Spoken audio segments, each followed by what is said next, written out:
मरते समय सिर्फ एक फूल की माला भोले बाबा को चढ़ाई, उसका इतना पुण्य 1 घंटे के लिए इंद्रासन। और यदि मैं जीवन भर सत्कर्म करता तो भगवान के हृदय में मुझे जगह मिलती। 1 घंटे के लिए इसको इंद्रासन पर बिठा दिया। महाराज इंद्र के खजाने में जितनी संपत्ति थी वो इसने सब दीन दुखियारे और गरीबों को महाराज इसने लुटा दी, बांट दी। इतने में 1 घंटा पूरा हो गया। घंटा बजा, भूतपूर्व इंद्र आ गए द्वारा से, कहा नीचे आइए, तुम्हारा समय पूरा हो गया। जुआरी को नीचे उतारा गया, खजाना देखा तो खजाना खाली। कहा ये तुमने क्या किया? जुआरी ने कहा सुनो, हमें जो करना था वो हमने कर दिया, अब तुमको जो करना हो सो तुम करते रहे ना। फिर यमराज के सामने खड़ा किया, कहा 1 घंटा पूरा हो गया, बताइए क्या दंड दें। यमराज ने चित्रगुप्त को पूछा। चित्रगुप्त ने अपना माथा ठोका और कहा तुम इधर मेरी तरफ देखिए, तुम इसको दंड देने की बात करते हो? 1 घंटे में इसने इतना दान पुण्य किया है, जितने पाप थे वो तो सब कट गए। पुण्य इतना बढ़ गया है, जहां सूर्य उदित हो और सूर्य अस्त हो, धरती पर वहां तक सत्ता इसकी होनी चाहिए। वही जुआरी धरती पर राजा विरोचन का पुत्र राजा बलि बन करके महाराज पैदा हुआ। पुराण में लिख दिया कि धर्म के ऊपर, ईश्वर के ऊपर चढ़ाया गया, खर्च किया गया, निरर्थक नहीं जाता। इसी सिद्धांत को समझाने के लिए वामन चरित्र की कथा का गायन किया गया। तत्पश्चात मत्स्य भगवान की कथा कही गई है। आइए बोलिए ओम हरे नमः। ओम हरे नमः। श्रीमद् भागवत के 9वें स्कंद में प्रवेश करें, इसलिए बोल लीजिए ओम नमो भगवते वासुदेवाय। ओम नमो भगवते वासुदेवाय। 24 अध्याय। भैया माइक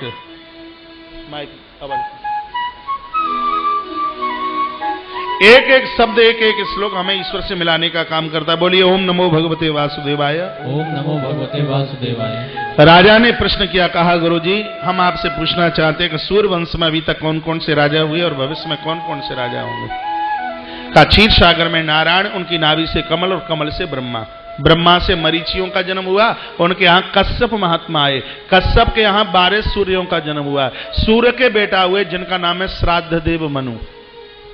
श्राद्ध देव मनु जी महाराज के यहाँ कोई संतान नहीं थी, तो गुरुदेव वशिष्ठ ने एक ऐसा यज्ञ कराया जिसे 10 संतानों का जन्म हो गया।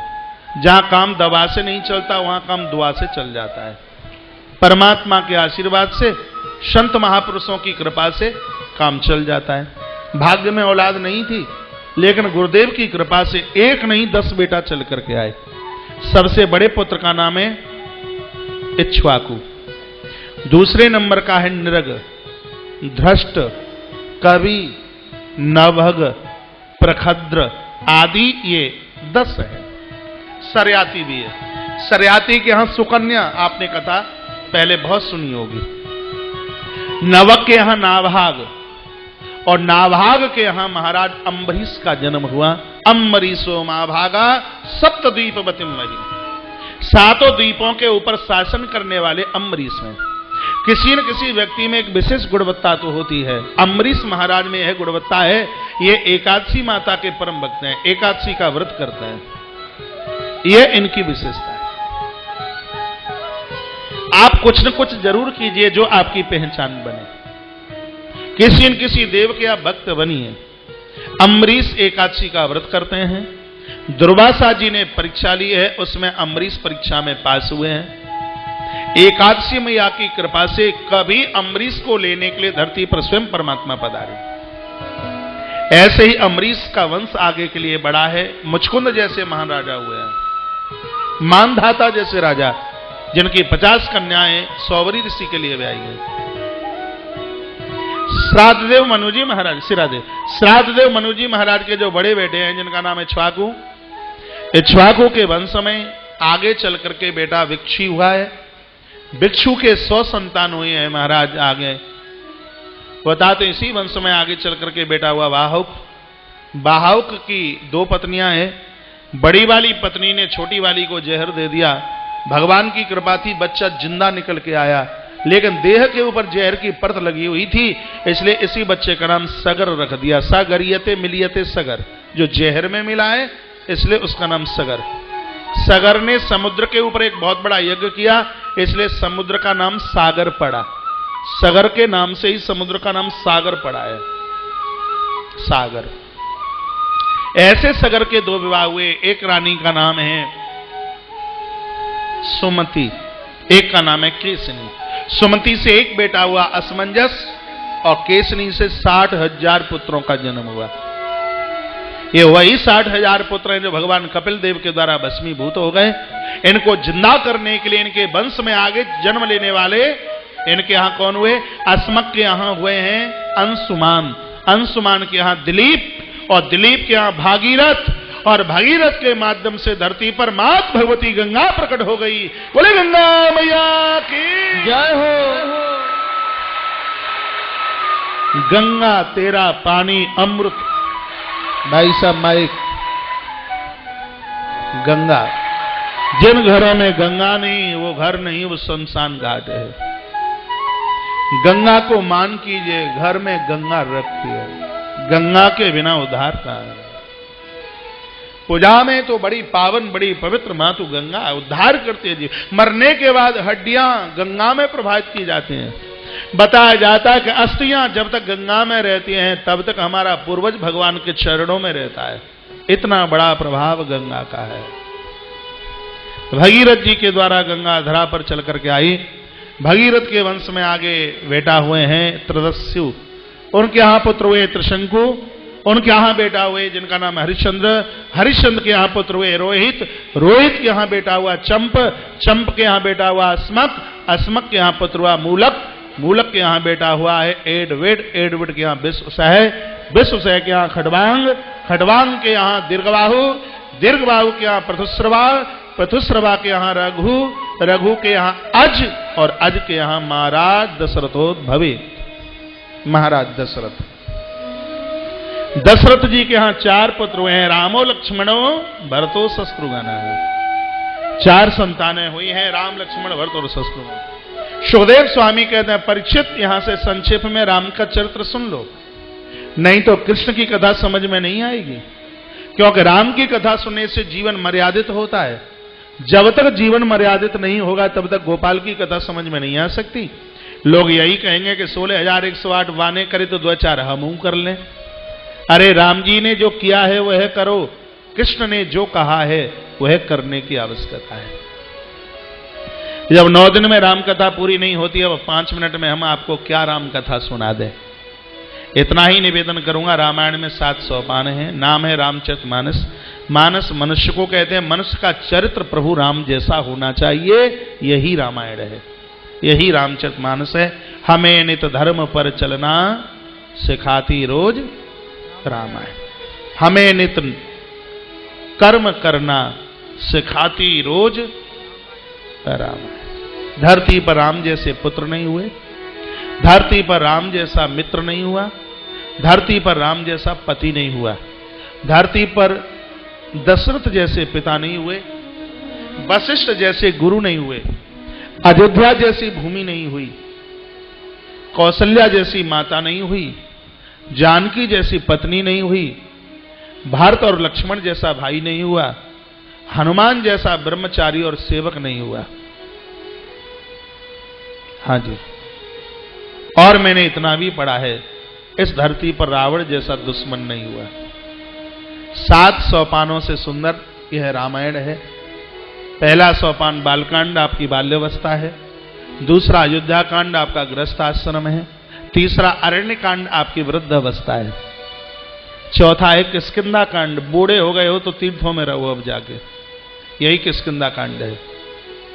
उसके बाद है सुंदर कांड, भक्ति करो, सुंदर कांड भक्ति, क्योंकि अशोक वाटिका में सीता माता बैठी है ना, सीता मां भक्ति है। बुढ़ापे में नोट की गड्डियां ना गिनो, अब दुकानदारी ना करो, अब व्यापार ना करो, वृद्धा अवस्था में अब तो भक्ति करो, भक्ति करो, ये सुंदर कांड है। उसके बाद है लंका कांड, कर्म किए हैं आपने उसके फल की इच्छा मत जाहिर करो। जब ये 6 घटना घट जाएंगी तो 7वां कांड क्या है? उत्तरकांड। उत्तरकांड आपकी मुक्ति, आपके मोक्ष का नाम उत्तरकांड है।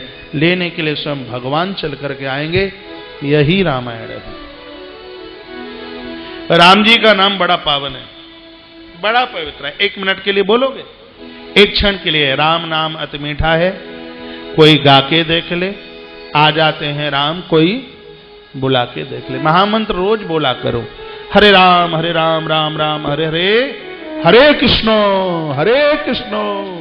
कृष्णो कृष्णो हरे हरे। सभी बंगाली भाई बहन बोले हरे रामो रामो रामो हरे हरे, हरे कृष्णो कृष्णो कृष्णो हरे हरे। महामंत्र आइए प्रभु नाम ले लें, अच्छा लगे। राधे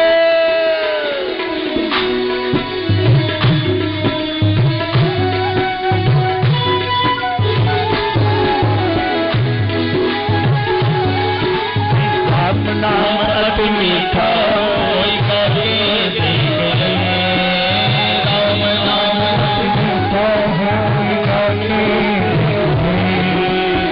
आ जाते हैं राम कोई बुला के देख ले, राम नाम अति मीठा कोई कभी राधे।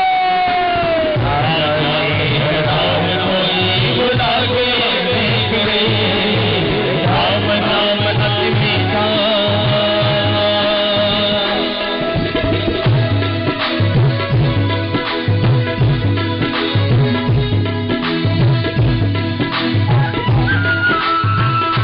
जय जय।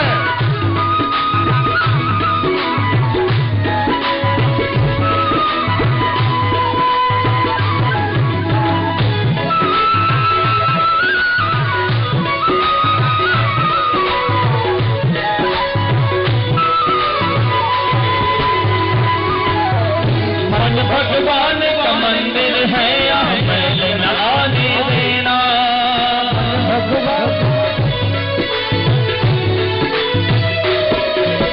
मन भगवान का मंदिर है, यहाँ मैल न आने देना। मानुष जन्म पर मोल मिला, इस व्यर्थ गवाना देना। शीश दिए हरि मिलते, शीश दिए हरि मिलते, झुका के देख ले। शीश दिए हरि मिलते, झुका के देख ले। आ जाते हैं राम कोई बुला के देख ले, राम नाम अति प्यारा कोई गा के देख ले, राम नाम अति प्यारा कोई गा के देख ले।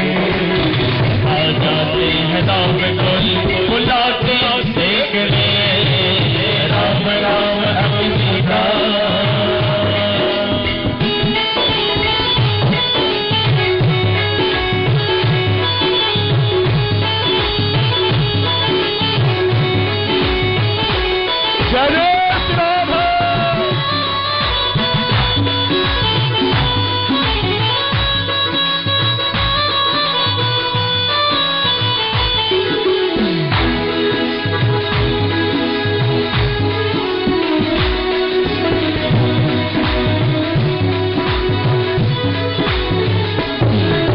जिस घर में अंधियारा हो, मेहमान कहाँ पे आए।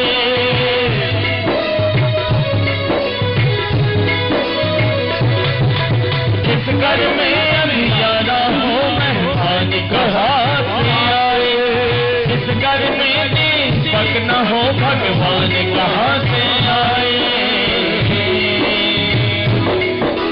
भजन किए हरि हरे, भजन किए हरि हरे, झुका के देख ले। भजन किए हरि हरे, झुका के देख ले। आ जाते हैं राम कोई बुला के देख ले, राम राम अति प्यारा कोई गा के देख ले। आ जाते हैं राम कोई बुला के देख ले।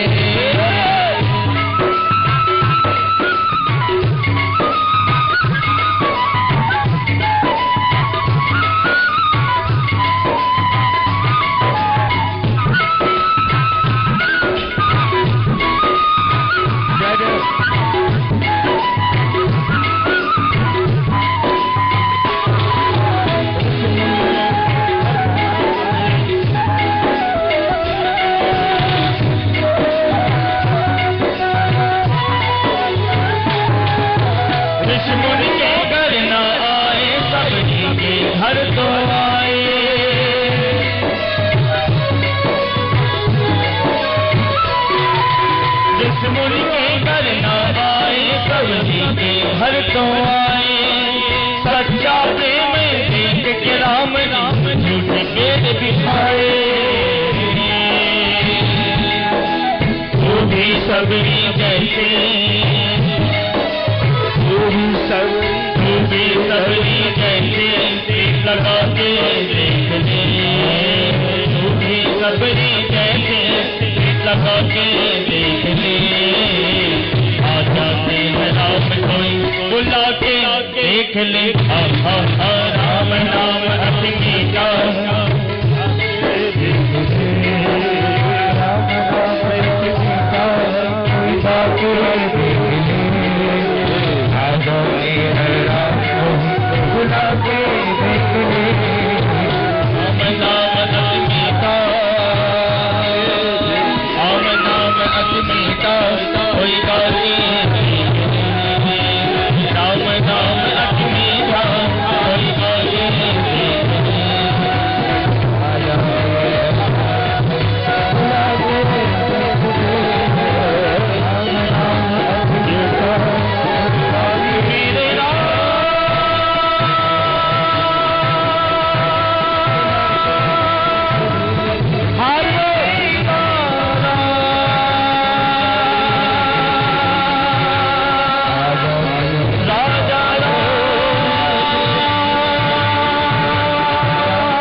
बोली रामचंद्र भगवान की जय हो। ये है राम कथा, प्रभु राम जी का पावन चरित्र है। राम कथा कई बार आपने आस्था संस्कार के माध्यम से और भी चैनलों के माध्यम से आपने सुनी होगी। बड़ा रस है राम कथा में भी। अगली कथा भी हमारी 10 फरवरी से राम कथा है।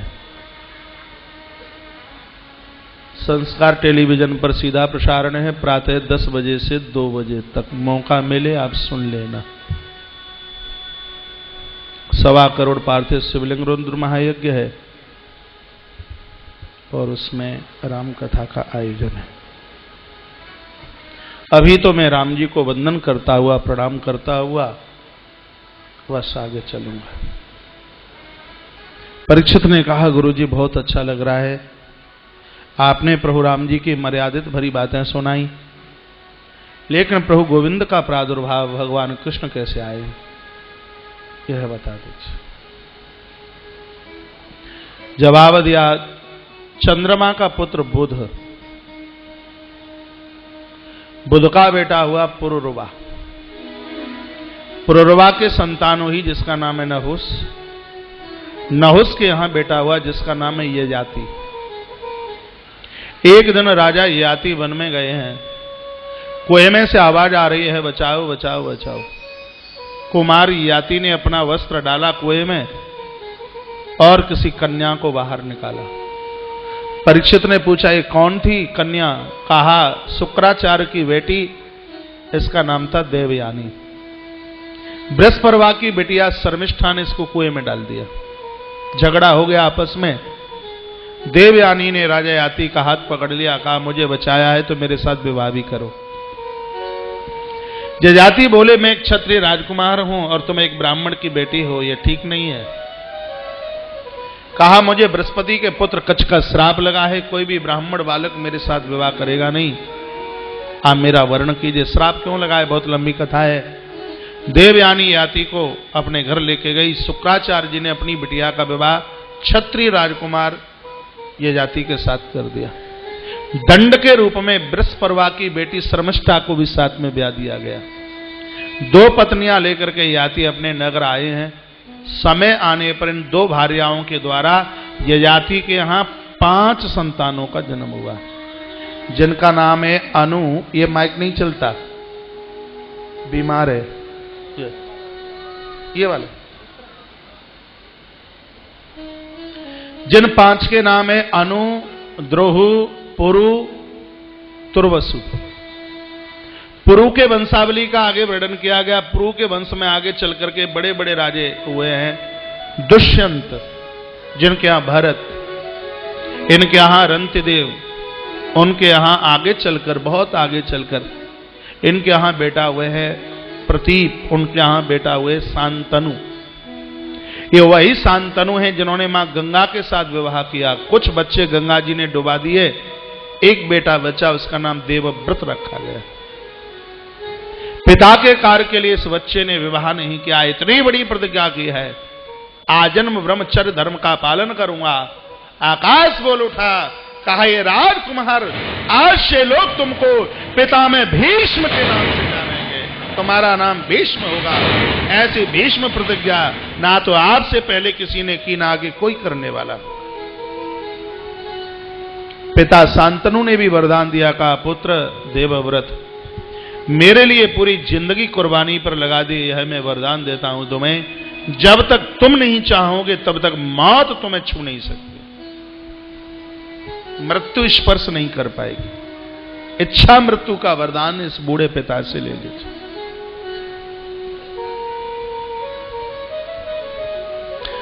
पितामह भीष्म ने पिता का आशीर्वाद लिया। शांतनु का विवाह माता सत्यवती के साथ हुआ। 2 पुत्रों का जन्म हुआ, चित्रांगद और विचित्रवीर्य। काशी नरेश की बेटी ब्याही गई, अंबा, अंबालिका और एक दासी आई। लेकिन चित्रांगद विचित्रवीर की मौत हो गई, घर में कोई संतान नहीं है। सत्यवती रोई, भीष्म को कहा बेटा विवाह कर लो। भीष्म ने कहा माता, प्रत्यंचा पर चढ़कर के बाण छूट गया, वापस नहीं आता। धीर पुरुषों के मुंह से कही गई बात उसको झुटलाया नहीं जाता, जो कह दिया वो शाश्वत। विवाह तो नहीं करूंगा। सत्यवती वेदव्यास के पास पहुंची है। भगवान व्यास, जिन्होंने माता सत्यवती से पहले ही जन्म लिया है, शांतनु के विवाह से पहले पराशर महात्मा के माध्यम से जन्म हुआ। कहा पुत्र विवाह कर लो। वेदव्यास ने कहा मां अनुष्ठान में बैठा हूं, 1 साल का समय लगेगा, उसके बाद फिर सोचा जाएगा। माताएं बड़ी सीधी होती हैं, बड़ी भोली होती हैं, जो मन में आ गया वो तो हो जाए, ठीक तो ही है, जल्दी हो जाए। इंतजार प्रतीक्षा सत्यवती ने की नहीं, तो वेदव्यास जी ने कहा परिणाम ठीक नहीं निकलेंगे। मैया मानी नहीं तो कहा अपनी बहुओं को बोल दे मेरे आगे से निकल जावे। बड़ी वाली अंबा निकली, तेज सहन नहीं कर पाई, आंखें बंद कर ली। वेदव्यास ने कहा बेटा तो होगा लेकिन जन्म से अंधा होगा, इसलिए इसकी कोख से अंधे धृतराष्ट्र। दूसरी अंबालिका तेज को देख करके यह कांपने लगी। मैया ने कहा वेदव्यास को बेटा क्या हुआ? कहा संतान तो होगी लेकिन पीलिया रोग से ग्रसित जन्म से। तीसरी दासी आराम से निकल गई, इसकी कोख से ज्ञानी पुत्र का जन्म होगा। इसलिए पांडु जी महाराज अंबालिका के यहां और दासी के यहां महात्मा विदुर का आगमन हुआ है। सुखदेव स्वामी सावधान करते हैं परीक्षित, धृतराष्ट्र का विवाह गंधार नरेश की बेटी के साथ हुआ जिसका नाम है गांधारी। बहुत पतिव्रता थी। पति अंधा है तो जीवन पर्यंत इसने आंखों के ऊपर पट्टी बांध करके रखी है। इतनी भोली शंकर की परम भक्तानी है गांधारी, भोलेनाथ की परम भक्त। महाभारत के युद्ध में बिल्कुल भी दोष गांधारी का नहीं है, इतनी बोली। दुर्योधन युद्ध करने के लिए जाता है, आशीर्वाद मांगता है विजय का, बाहरी मां गांधारी, इसने अपने पुत्र को विजय का आशीर्वाद नहीं दिया। ऐसी गांधारी अंधे धृतराष्ट्र के लिए ब्याही गई। पहले बेटे का जन्म हुआ परीक्षित, जिसका नाम था दुर्योधन। इनके यहां बहुत महान पंडित थे, बहुत सोचने वाले थे विदुर। विदुर ने कहा था गांधारी को, इस बच्चे की वजह से पूरा हस्तिनापुर उजड़ जाएगा, इसके आने से शुभ संकेत नहीं है, इसको त्याजित कर दो तो ज्यादा ठीक है। लेकिन धृतराष्ट्र माना नहीं है। और 99 भाई हुए हैं, कुल मिलाकर परीक्षित ये 100 भाई थे।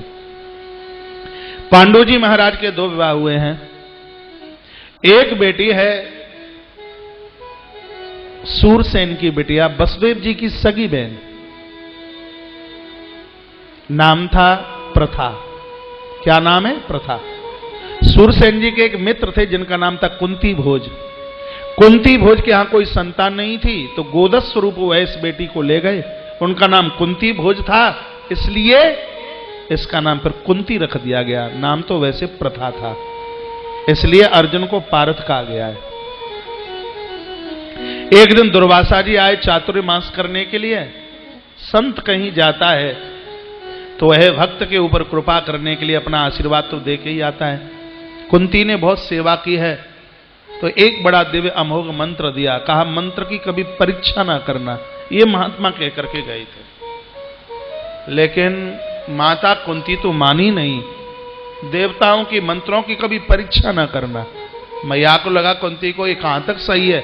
जैसे ही मंत्र के द्वारा आवाहन किया तो भगवान सूर्य नारायण प्रकट हो गए।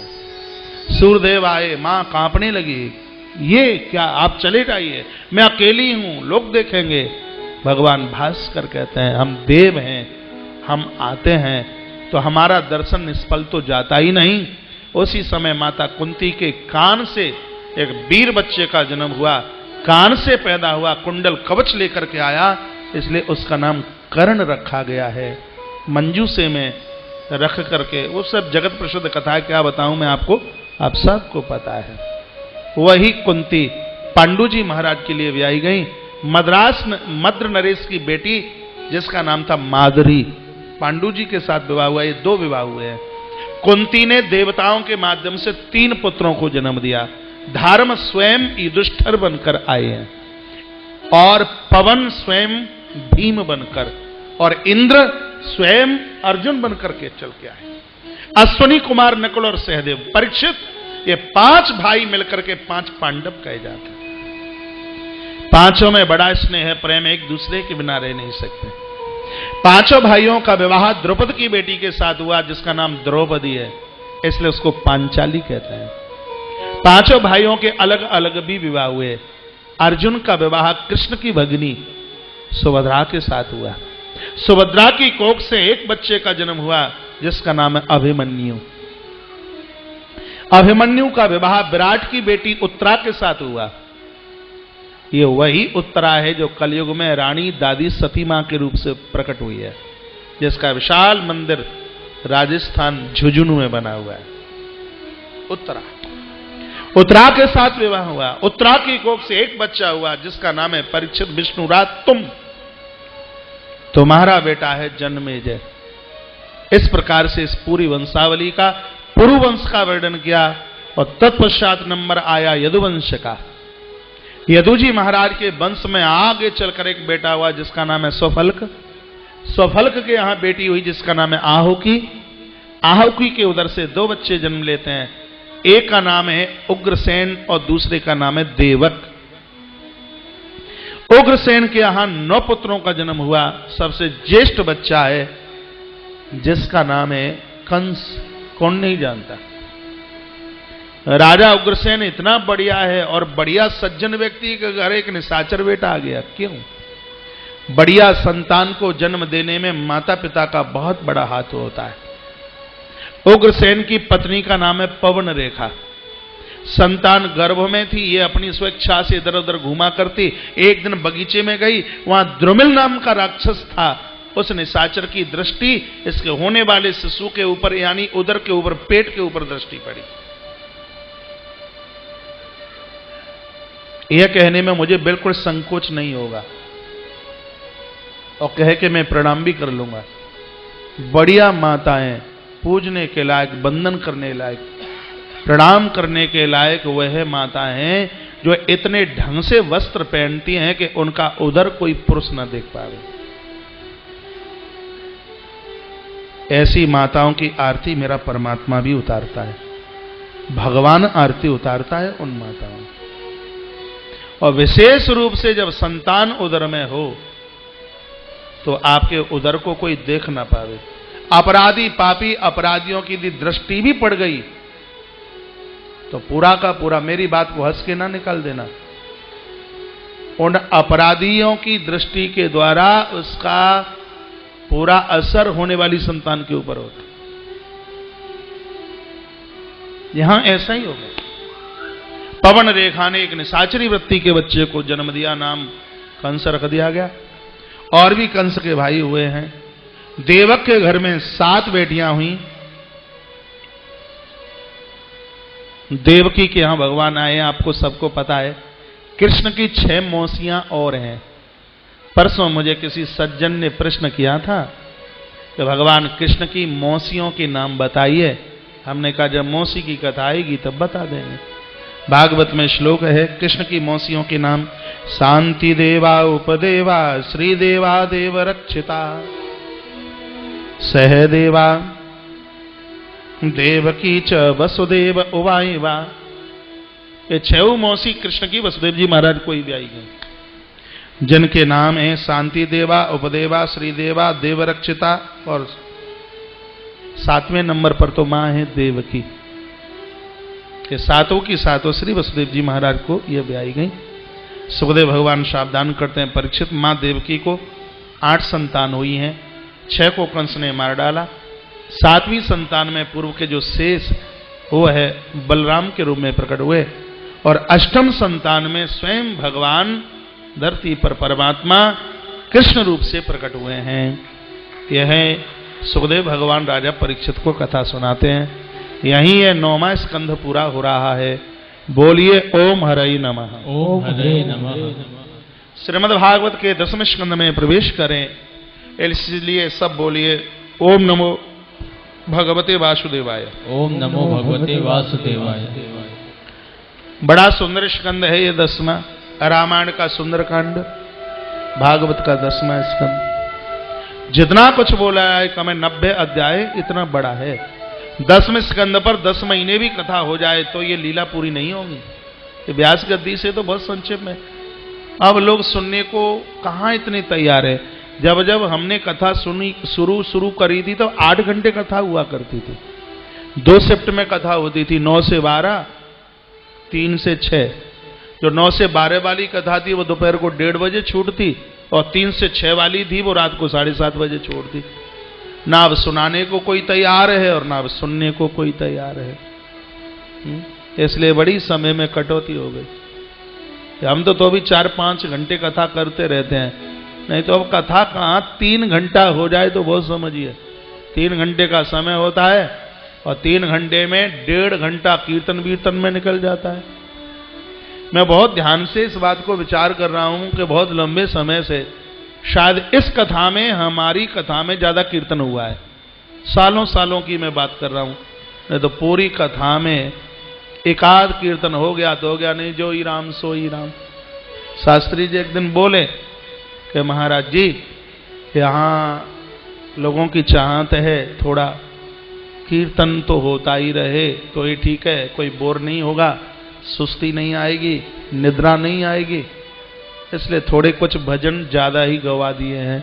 नवदा भक्ति में मैं कोई विरोधी थोड़े, मुझे तो संगीत का बड़ा शौक है, अच्छा लगता है, लेकिन ये सोच लेता हूं कि कीर्तन आप जागरण के द्वारा भी सुन सकते हैं, कथा में ज्यादा से ज्यादा समय दिया जाए। लेकिन यहाँ कीर्तन ज्यादा हुआ है तो आनंद बहुत आया है, बहुत बढ़िया। आप ऐसे नाचे हैं, जब आप नाचे तो मन मन में मैं भी नाचता रहा, मेरा भी मन कर रहा था ठुमका मैं भी लगाऊं, लेकिन यहां से रोज कमरा बंद करके भगवान के सामने रोज नाचाऊं। इतना बढ़िया लगा है, इतना अच्छा लगा है, आपने रौनक बढ़ा दिया एकदम। आइए भगवान की लीला की तरफ चल रहे हैं, इसलिए आपको गाना पड़ेगा। वो आ रहे हैं बांसुरी वाले। कौन से? श्याम तेरी बंसी बजे धीरे धीरे। पहले आप सबको यमुना के किनारे चलना पड़ेगा, हैं? गोकुल की तरफ चलना पड़ेगा। एक तरफ मथुरा होगी, एक तरफ गोकुल होगा, और बीच में यमुना बहे धीरे धीरे। लाला तेरी बांसुरी बजे धीरे धीरे। आइए चले वृंदावन की गोकुल की तरफ। दोनों हाथियों कीजिए, भगवान आ रहे हैं।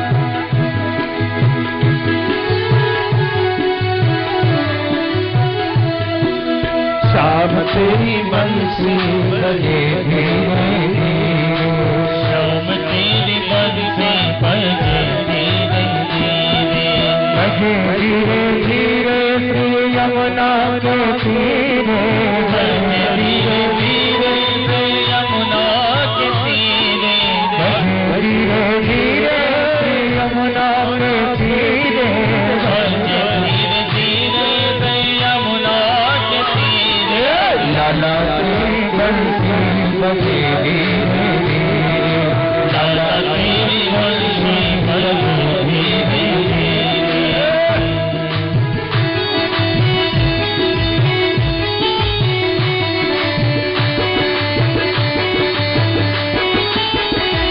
बाबा मुरारी दास।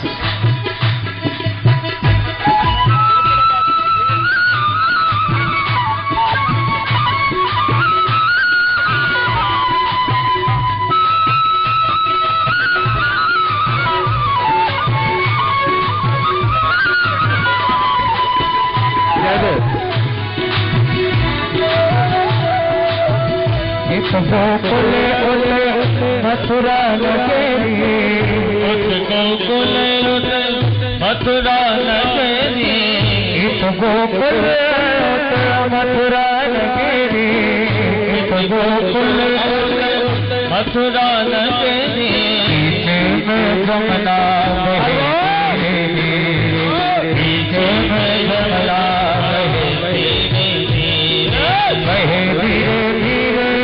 यमुना के तीरे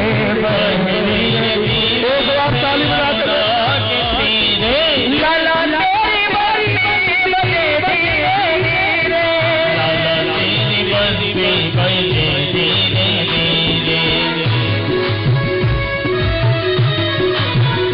हेलो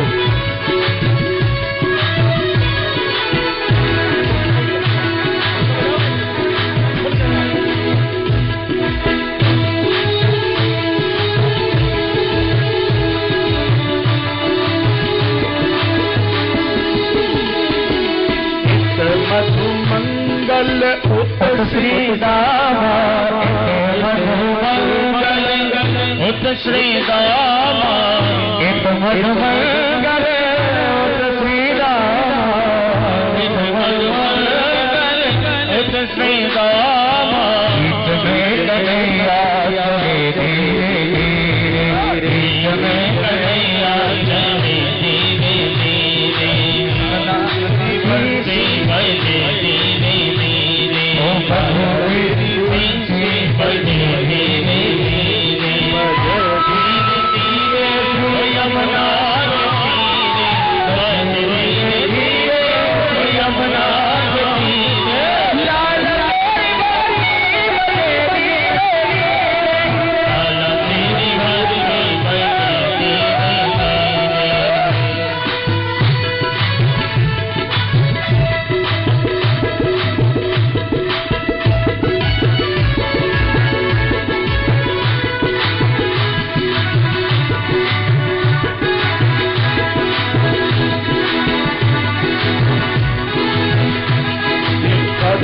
की डाली पे झूला कदम की डाली पे झूला है, कदम की डाली पे झूला पड़ो है, कदम की डाली में झूला पड़ो है, कदम की डाली पे झूला पड़ो है, कदम की डाली में झूला पड़ो है।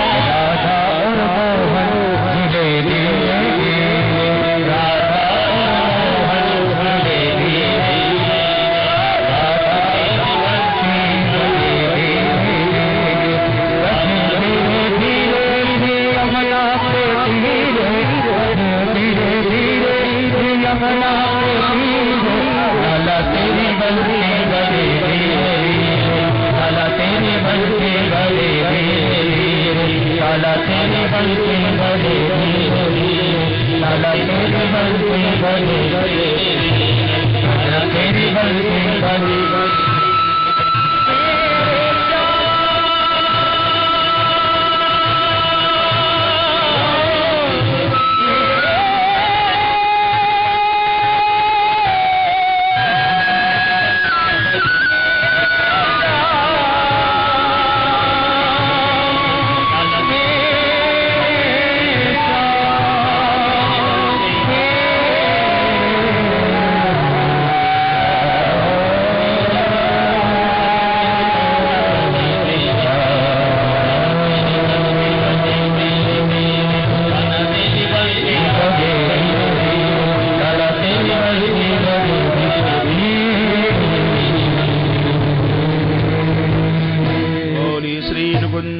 बिहारी लाल की जय हो।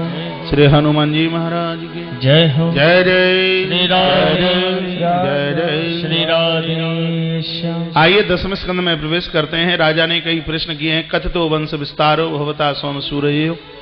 हे गुरुजी, आपने सूर्यवंश का विस्तार से वर्णन किया, चंद्रवंश का भी विस्तार से वर्णन करें जहां मेरे भगवान मुकुंद पधारे।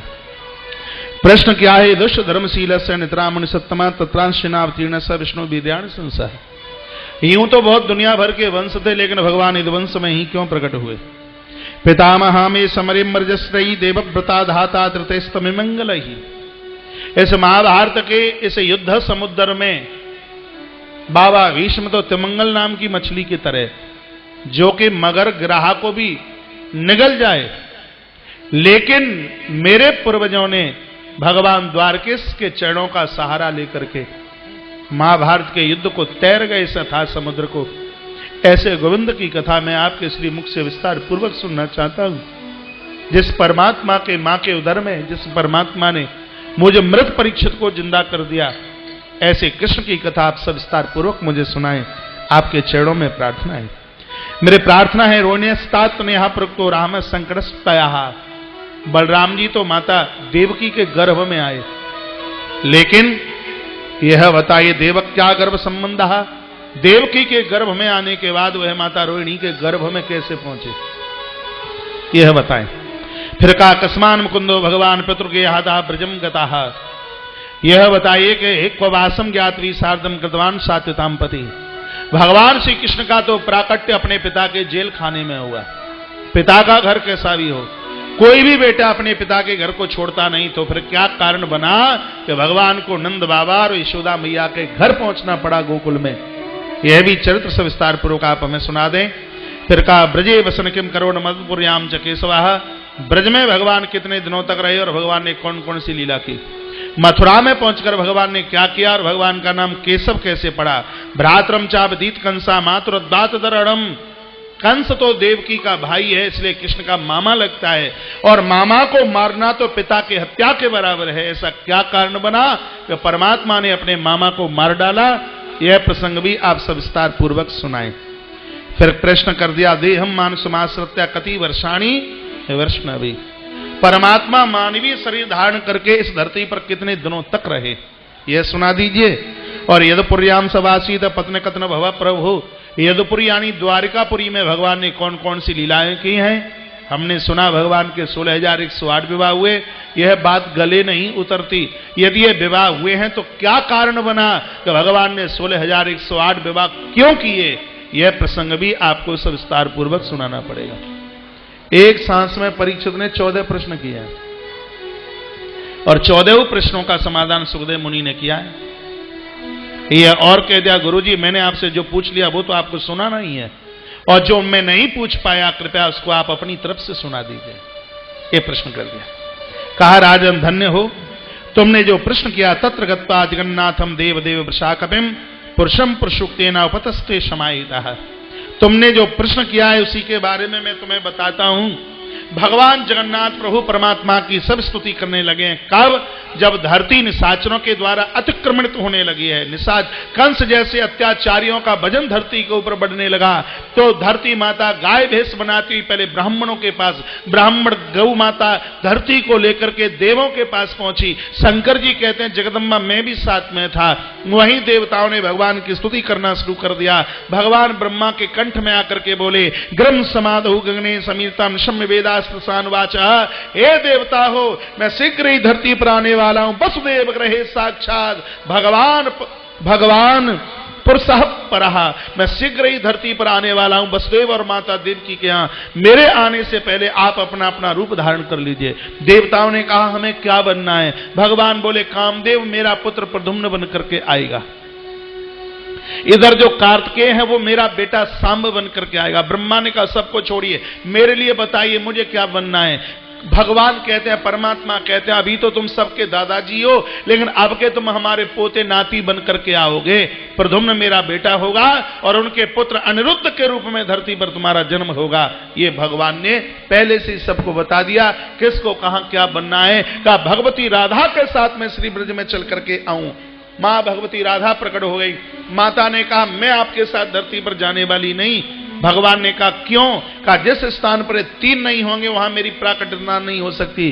क्या? श्रीधाम, वृंदावन, यमुना और गोवर्धन। भगवान ने देखते देखते अपने तेजों में, अपने दिव्य तेज के द्वारा धरती पर वृंदावन को बना करके तैयार किया है।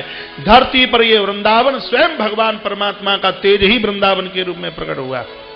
परमात्मा ने सूर्य को आदेश दिया है, बंदो धरती पर भगवती यमुना प्रकट हो गई, और परमात्मा का हृदय ही धरती पर गोवर्धन गिरिराज के रूप में प्रकट हो गया। आज भी कृष्ण के सामने की तीनों चीजें वृंदावन में, और वृंदावन में भगवान के सामने की ब्रज रज है, यमुना कृष्ण के आगे की, और भगवान श्री गोवर्धन नाथ गिरिराज भी भगवान श्री कृष्ण के आगे के। गोवर्धन कभी आप ब्रज जाएं तो आप गोवर्धन नाथ भगवान की परिक्रमा करके आप आइए। तत्पश्चात महाराज अब भगवान के अवतार की कथा कही जा रही है। देवता अपने अपने लोक के लिए चले गए हैं। इधर उग्रसेन का बेटा कंस आखेट करता हुआ नगर आया मथुरा। इसने देवकी को देखा। इसको तो पता भी नहीं है कि मेरी चचेरी बहन है। संबंध करने के लिए गया। वसुदेव जी महाराज के साथ सगाई हो गई। श्री वसुदेव जी महाराज बैंड बारात के साथ में आए हैं। हर्ष उल्लास के साथ विवाह किया गया। चतुशतम पारिवार्यम गजानम हेम मालिनम, 400 तो महाराज लिखा हुआ है कि गज यानी हाथी दिए। अश्वानम 15 सहस्रम, 15,000 घोड़े दिए गए, और 18 रथ, 1800 रथ दिए गए। दासी नाम सतुदियम, 200 दासियां दी गई हैं देवकी की सेवा करने के लिए। हर पिता अपने वजन से ज्यादा, अपनी स्थिति से ज्यादा बेटी को देता है। यहां भी बहुत कुछ दिया गया है। कन्यादान कंस ने अपने हाथों से किया। विदाई का नंबर आया, लेकर के चला विदा करने के लिए। देवताओं को लगा यदि वसुदेव और देवकी जैसे परम साध्वी और साधु का इसको आशीर्वाद मिल गया तो पाप कट जाएंगे इसके, और पाप कटेंगे तो भगवान फिर धरती पर आएंगे कैसे? सो देवता आकाश में आ गए।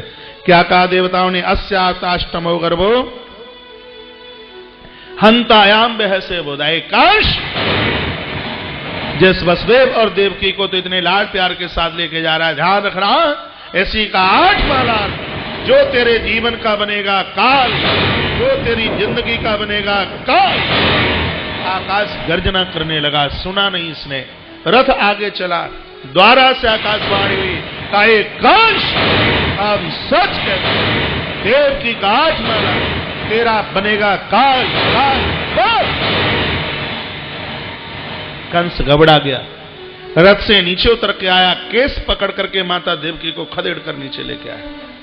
ये नारी का बहुत बड़ा अपमान है। नारी के केसों से हाथ ना लगाना, ब्राह्मण की चोटी से हाथ ना लगाना, ये बहुत पवित्र है। दुशासन ने हाथ लगाया द्रौपदी की चोटी को। खानदान में चुल्लू भर पानी देने को कोई जिंदा न बचा। कुछ पुरुषों को आदत होती है, माताओं को झगड़ा करते हैं तो सीधे चोटी पकड़ते हैं।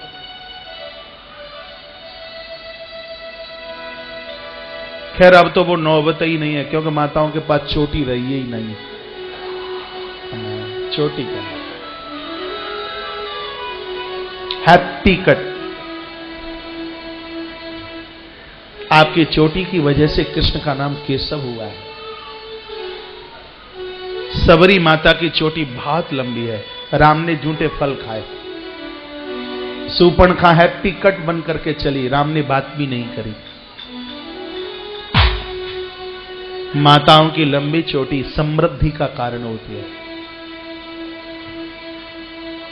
सिर के ऊपर पल्लू बहुत बड़ा संस्कार है। वैसे बीच में ये मैं बातें बीच में बोलता रहता हूं तो आपको मेरे ऊपर गुस्सा तो आता होगा कभी कभी, हैं? कि कथा करने आए हो सिलीगुड़ी के, हमें टंच करने के आए हो। झगड़ा करना है तो इनको कीजिए जिन्होंने ये बात कही। मैं तो उनकी सुनी सुनाई लिखी लिखाई बोल रहा हूं, इसके ऊपर मेरा कोई अधिकार नहीं है मैं अपनी तरफ से बना करके कोई बात बोल दूं। लेकिन माताओं, हमारे ऋषियों ने आपको ज्यादा इंगित इसलिए किया क्योंकि धर्म आपके ऊपर टिका हुआ है। धर्म की धुरी में है आप। धरती सती के ऊपर टिकी है। जिस समय सती नहीं होगी धरती पर, ऊपर आकाश और नीचे ये जमीन नहीं होगी। धरती को रोकने वाली, इसका वजन सहन करने वाली आप है। और उसी को कहा जाता है जो धर्म के आधार में है। मैं आपके सिलीगुड़ी आया, यहां कोई पिक्चर टॉकीज है? मंदिर होता तो मैं पूछ लेता आपको, उसकी मुझे पूछने को दरकरार होती नहीं। हाँ, उस टॉकीज में आप रोज एक फिल्म देख करके आवे, आपको कोई नहीं कुछ कहेगा। और यदि हम रात को 9 से 12 चले जाएं तो अखबार भर के आएगा, कौशिक महाराज वृंदावन से आए, 4 घंटा कथा सुनाई, रात का शो देखा फलानी टॉकीज में। आप भी तो देखते हैं, हमारा फोटो क्यों अखबार में? हमें इंगित क्यों? क्योंकि हम धर्म के आधार में जी रहे हैं इसलिए। माताओं, उसी प्रकार से आप धर्म के आधार में हैं, इसलिए ग्रंथों ने, संतों ने और भगवंत ने आपको इंगित किया है, इसलिए आप कभी भी बुरा ना मानना। मैं तो हजारों बार कहता हूं, दुनिया की हर मां अपने धर्म को संभाल करके रखे तो ये पुरुष बचे रहेंगे। यदि माताओं ने धर्म उतार करके रख दिया तो ये पुरुष लोग तो फिसले फिसला ही रखे हुए हैं महाराज। इसलिए माताओं को चाहिए। हमारे संत तो माताओं को प्रणाम करते हैं, वंदन करते हैं। यदि यहां से कुछ कहा जाता, आप कभी भी बुरा ना मानना। धर्म आपके ऊपर, इसलिए मेरे देश को माता के नाम से जाना जाता है। कोई इंडोनेशिया, मलेशिया और रूस और जापान को मां के नाम से नहीं बोलता। विदेशी लोग भी बोलते हैं भारत माता की जय। इसलिए लोग यहां राम सीता नहीं, लोग यहां सीता राम कहते हैं। लोग यहां श्याम राधा नहीं, लोग यहां राधे श्याम कहते हैं। लोग यहां शंकर गौरी नहीं, लोग यहां गौरी शंकर कहते हैं। मेरे देश का भाग्य माता के दिव्य धर्म के ऊपर है।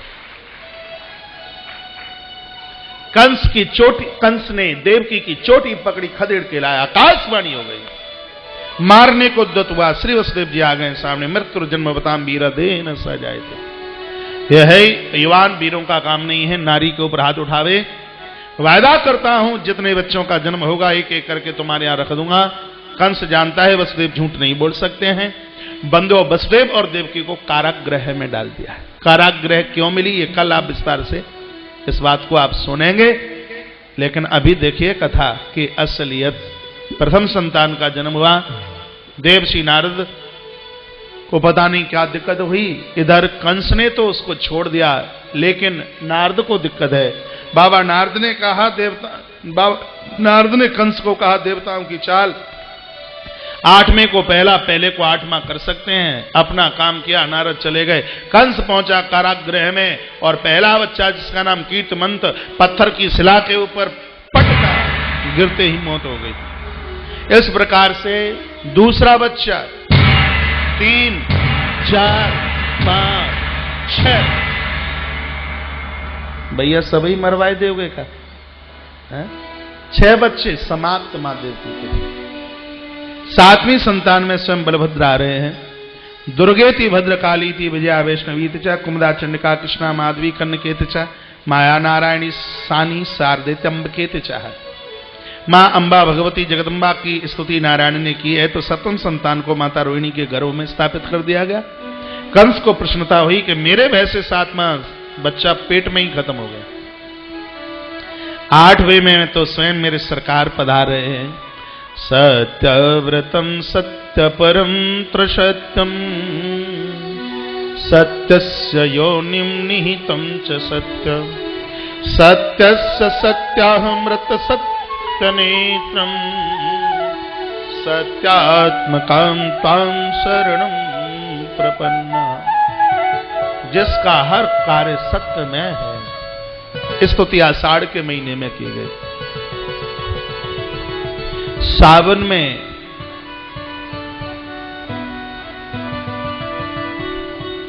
भगवान अब प्रकुटंत्र ध्यान। भादों की पड़वा आई, मां को सुख शकुन होने लगा। द्वितीया आई, मां चंद्र को पूजने लगी। तृतीया आई, मां ने दत्त भगवान को पूजा। चतुर्थी को गणेश पूजा, पंचमी को ऋषि पूजे गए, षष्टमी को कार्तिकेय और सप्तमी को माता ने शीतला मां का पूजन किया। भादों कृष्ण पक्ष की अष्टमी आज तो कमाल ही हो रहा है। क्या कमाल हो रहा है कि निशीथे तम उद्भूते जाई मानव जनार्दन देवक्याम देवरूपिण्यम विष्णु सर्वगुहासं जहां तीनों लोग जिसके उदर में बैठे हैं, आज वह माता देवकी के उदर में चल के आए। सूर्यास्त के बाद में कभी कमल खिलता नहीं है, लेकिन आज सरोवरों में कमल खिलने लगे हैं। वेद आकाश में प्रकट हो गया। हृदय और सिद्धियां गोकुल में भगवान की प्रतीक्षा में है। भगवान अष्टमी को आज बड़ी कृपा कर रहे हैं। अष्टमी को संध्या का 8 बजा है। मां को अतिशय प्रसन्नता 9 बजा। 10 और 11, 11:30, 11:50, 51, 52, 53, 54, 55, 56, 11:57, 58 और जब घड़ी का कांटा, जब घड़ी 11:59 और 60 सेकंड पर पहुंची, कारागृह में भगवान प्रकट हो गए। ताली ना बजाना, कंस को पता लग जाएगा। अभी ताली ना बजाना, गोकुल जाके बजाएंगे, अभी नहीं।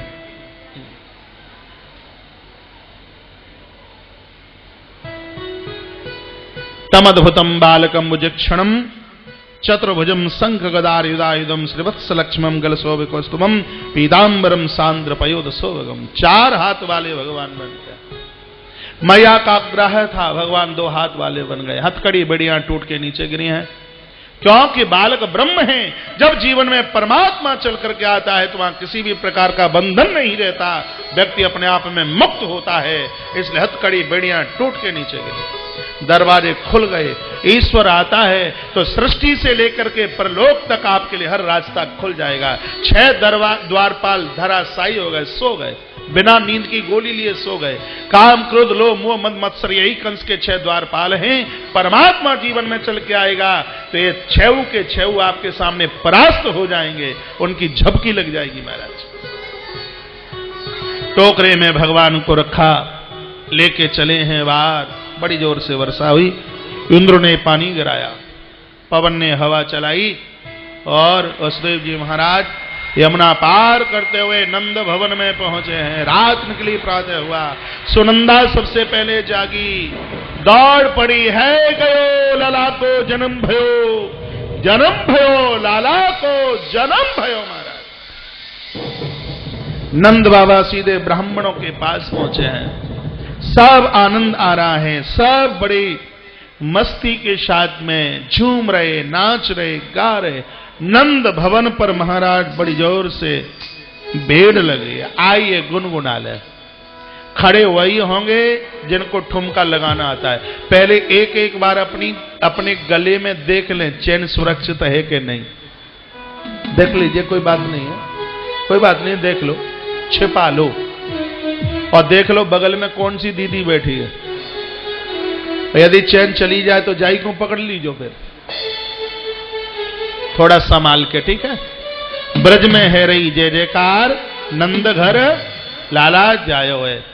प्रभु दरबार में आप दोनों हाथ उठा करके बैठिए। कहिए प्रभु हम तेरी देहली पर आए, तेरे दरबार में आए।